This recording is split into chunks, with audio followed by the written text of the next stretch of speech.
Padri.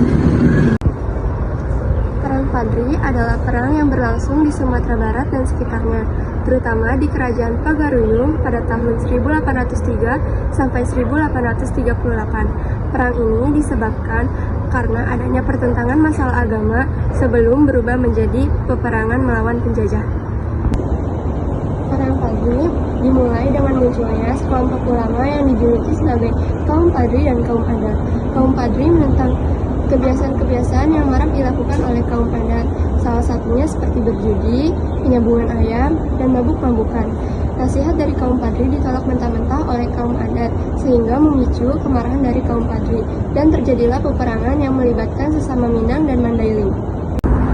Perang ini diakhiri dengan kekalahan kaum adat, yang pada akhirnya kaum adat meminta bantuan kepada Belanda pada tahun 1821 dengan syarat penyerahan kerajaan Pagaruyung pada pemerintah Hindia Belanda. Keterlibatan Belanda ini justru memperumit keadaan, namun perlawanan yang dilakukan oleh kaum Padri cukup kuat sehingga mampu untuk membuat Belanda memukul mundur. Oleh sebab itu, pemerintah Belanda melalui residennya mengajak Tuanku Imam Bonjol untuk berdamai dengan maklumat Perjanjian Masang pada 15 November tahun 1825. Hal ini dimaklumi karena pada saat yang bersamaan, pemerintah Hindia Belanda telah menghadapi perang di Eropa dan di Jawa, salah satunya perang di Ponorogo.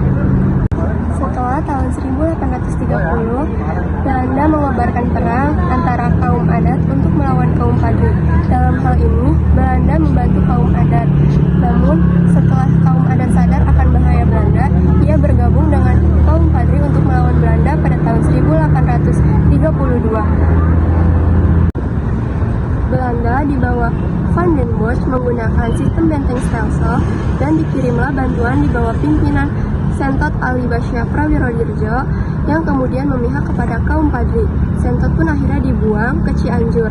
Kemudian Belanda menyerang kota Bonjol dan mengadakan perjanjian Plakat Panjang pada tahun 1833 yang berisi, yang pertama, Belanda akan menjadi penengah apabila ada perselisihan antar penduduk. Yang kedua, penduduk dibebaskan dari pembayaran pajak dan kerja rodi.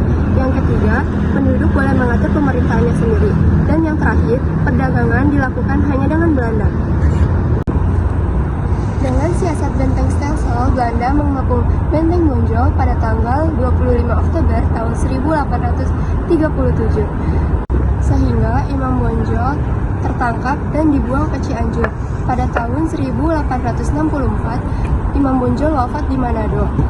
Untuk menghargai jasa-jasanya, pemerintah menetapkan Tuanku Imam Bonjol sebagai pahlawan nasional Indonesia berdasarkan surat keterangan Presiden Republik Indonesia pada 6 November tahun 1973.